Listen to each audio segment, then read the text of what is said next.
జీవితంలో చిన్న చిన్న కష్టాలు రాగానే ఆ కష్టాలను ఎదుర్కోలేక జీవితాలను ముగిస్తున్నారు ప్రస్తుతం ఉన్న సమాజంలో.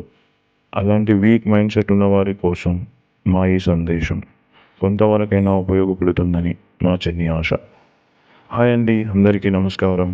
Welcome to life is beautiful channel.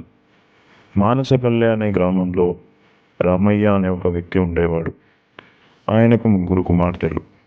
ఆయన భార్య సీతమ్మ ఇంటి పని, పిల్లల పోషణ చూసుకునేది.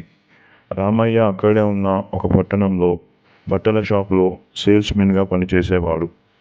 చాలా సంవత్సరాలుగా ఆ బట్టల షాపులో పనిచేసి రూపాయి కూడబెట్టుకొని సొంతంగా ఒక బట్టల షాపు స్టార్ట్ చేశాడు.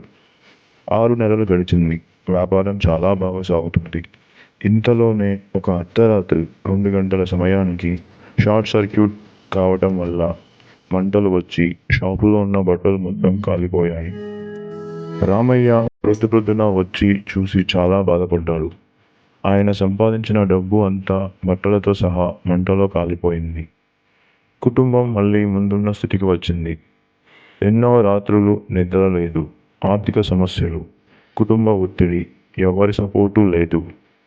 ఆయన తనలో తాను బాధపడ్డాడు, కానీ బయట ప్రపంచానికి నవ్వుతూ కనిపించాడు. ప్రతి ఉదయం ఏదో ఒక కొత్త ఆలోచనతో నిద్ర లేచి ప్రయత్నాలు కొనసాగించేవాడు. కానీ ఎప్పుడు చావాలి అనే ఆలోచన ఆయనకు దరిలోకి కూడా రాలేదు. నిశ్శబ్ద పోరాట యోధులు మన రామయ్యలా ఉంటారు అని నేను అనుకుంటున్నాను. మీకు ఈ కథ నచ్చినట్టయితే మా వీడియోకి ఒక లైక్ చేసి మా ఛానల్ని సబ్స్క్రైబ్ చేసుకోండి. జై హింద్. Thank you.